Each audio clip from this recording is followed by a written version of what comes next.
ఊపర్ శర్వాని అందరు పరిశాని. ఎన్ని రోజులు కప్పిపుచ్చుకోవాలి? క్యాన్సర్ ముదిరిపోతుంటే నేను బాగున్నా, కండలు తిరిగినాయి, నాకు 6 ప్యాక్ ఉందని ఎన్ని రోజులు అబద్ధం చెప్పాలి నేను?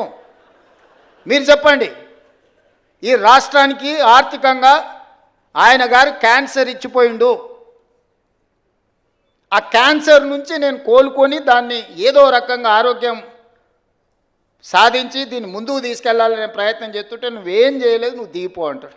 అరే మీరు అందరు 5 ఏళ్ల కోసం కదా ఎక్కించింది, నా పేరు మీదనే మీ దగ్గరకు వచ్చి దండం పెడితే రాహుల్ గాంధీ గారు వచ్చి అరే గీన నేనే మా ఓడి నన్ను చూసి ఓటేరి, నన్ను కూడా చూసి ఓటేరు అని 10 నెలలకే దిగిపో అంటాడేంది? 10 ఏళ్ళు కుర్చీలో కూర్చున్నాయన. ఇప్పుడు మీరు ప్రభుత్వ ఉద్యోగులు, ఇవాళ మీకు నియామక పత్రం ఇస్తున్నాం, వచ్చే సంవత్సరం మీరు రిటైర్ అయిపోండి, మీరు దిగిపోందంటే మీరు ఊరుకుంటారా మిత్రులారా? మీకు ఒక నిబంధన ప్రకారమే మిమ్మల్ని నియామకం చేపడుతున్నాం కదా. ఇవాళ మీకు నియామక పత్రాలు అందిస్తున్నట్టు ఒక నియమ నిబంధనల ప్రకారమే కదా. మరి ఒక 5 ఏళ్ల కోసం మీరు ఆశీర్వదించి 65 సీట్లు ఇచ్చి సార్ నువ్వు నడుపు, మేము ఉంటాము, ఏంది కష్టం నష్టం వస్తే మేము అండగంలో పడితే ఓ పూట వెనక ముందైనా కలిసి అవసరమైతే అందరం కలిసి ఓ పూట ఉపాసం బండి అయినా మంచి చేద్దామని మీరు అందరు సహకరిస్తుంటే వాళ్ళ బాధ ఏంది, వాళ్ళ దుఃఖం ఏంది? ఎప్పుడైనా చూసిర్రా వాళ్ళ అసహనం, వాళ్ళ కోపం? ఏం గుంజుకున్నా వాళ్ళది? నేను ఏం ఫామ్ హౌస్ గుంజుకున్నానా?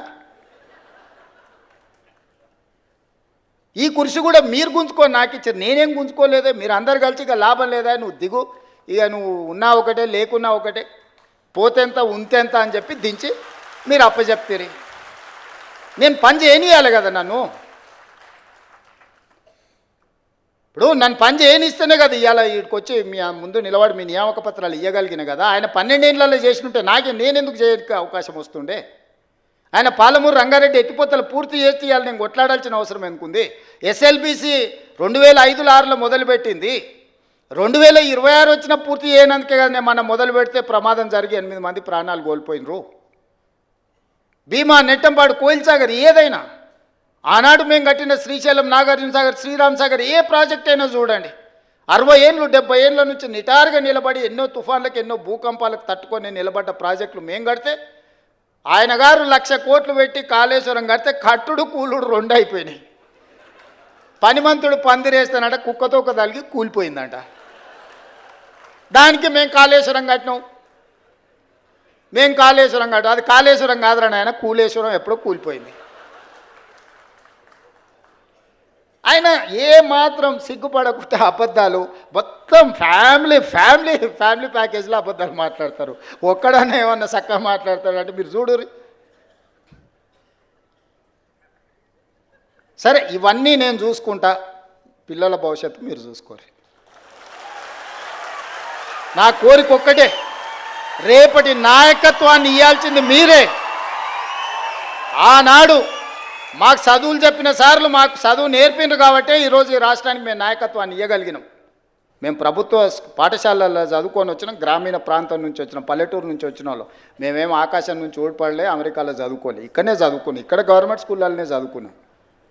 కానీ ఈరోజు ఓ బాధ్యత నెరవేరుస్తున్నాం, దీంట్లో ముందుకు వెళ్తాం. ఇందులో ఇట్లాంటి ఒడిదుడుకులు వచ్చినప్పుడు మేము ఎదుర్కొంటాం, అవసరమైనప్పుడు మీరు సహకారం అందిద్దురు. రేపటి భవిష్యత్ తరాలను నిర్మించడానికి మీ సహకారం అవసరం మిత్రులారా. కొన్నిసార్లు ఏదైనా అటు ఇటు పూట వెనక ముందు ఆలస్యమని, ఇది మన కుటుంబము. మన కుటుంబంలో నెల జీతం సరిపోనప్పుడు మనం ఎట్లయితే సమన్వయం చేసుకొని ఓసారి ఇంటికి రాయి 4 రోజులు, ఓసారి పాల పైసలు, ఓసారి పిల్లల ఫీజులు, ఓసారి ఆ దవాఖాన ఖర్చులు, ఓసారి పండుగ కొత్త బట్టలు కొనుక్కోకుండా కూడా పాత వాటిని ఉతికి ఇస్త్రీ చేసుకొని మంచిగా దొడుక్కుంటాం. వీళ్ళు ఎదురుగున్నోళ్ళు ఏమన్నా అనుకుంటారేమో. ప్రభుత్వం కూడా గింతే, ఇదేంది లేదు. మీ కుటుంబం నా కుటుంబం ఏందో ఈ ప్రభుత్వం కూడా మందే. అనా పైసతో సహా అన్ని లెక్కలు మీ ముందర పెడతా, మీరే ఒక కమిటీ వేసుకోండి, రాండ్రి కూర్చొని అన్నీ మీకు అప్పచెప్తే ఏది వంచుతారో మీరు సిట్టి రాసిస్తే ఆ సిట్టి ప్రకారం రాబోయే 12 నెలలు మొత్తం అట్నీ చేస్తా.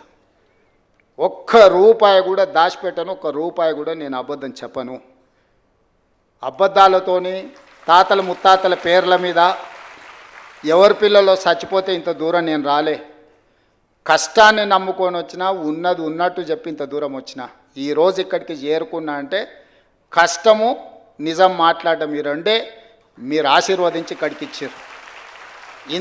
ఇక్కడికి వచ్చిన తర్వాత అబద్ధాల ప్రాతిపదికన రాష్ట్రాన్ని నడపదలుచుకోలేదు మిత్రులారా. కష్టమైన నష్టమైన మీకు చెప్పి మీకు వివరించి మీ అనుమతి తీసుకొని ఏం చేయమంటే అది నేను చేస్తా. నాకేం చేసేది ఉంది? ఒక్క రూపాయి కూడా ఇంటికి తీసుకెళ్ళాను. నేను చెప్తున్నా, నాకు ఏంది లేదు. ఒక బిడ్డ ఉన్నది, పెళ్ళైంది, వాళ్ళు మంచిగా ఉన్నారు, నాకు వయసు ఉంది, కాళ్ళు చేతులు బాగున్నాయి, ఓపిక ఉంది. 20 ఏళ్ళు ఈ తెలంగాణ సమాజ నిర్మాణం కోసం నేను పనిచేస్తా. మీరు అందగా నిలబడుండ్రి. వచ్చినోళ్ళే కాదు, ఉన్నోళ్ళకు కూడా చెప్పుండ్రి, ఇది మన ప్రభుత్వం, దీన్ని రక్షించుకోవాల్సిన బాధ్యత మన మీద ఉంది. మిమ్మల్ని ఎమోషనల్గా డ్రైవ్ చేసి నిన్న మన సర్పంచ్లను కొంతమంది ధర్నా అన్నారు, మా బిల్లులు రాలేదన్నారు. ఎప్పటివా ఆయన అడిగిన 3 ఏళ్ళ కింది సార్ అన్నారు. 3 ఏళ్ళ కింది వాడు ఉండేనా? వాళ్ళ గురువు గారే ఉండే కదా. వాళ్ళ గురువు గారు నిన్న ముంచిపోతే నేను ఒకటొకటి కట్టుకుంటూ వస్తున్నా. సర్పంచ్లకు బిల్లులు ఇవ్వాలి కదా. ఆయన అంటాడు తాటి చెట్టు లెక్క పెరిగింది కానీ అవగించంత అవగాహన కూడా లేదు. ఆయననే కదా ఆర్థిక మంత్రి ఉన్నది, ఆయన ఇస్తా అంటే నేను వద్దన్నానా? అంటే ఇట్లాంటివి సమయానుకూలంగా ప్రజలు మర్చిపోతారు అనుకొని మనల్ని భ్రమలలో పెట్టి ఏదైతే చేయాలనుకుంటుందో అది కుదరదు, అది అట్లా మంచిది కాదు.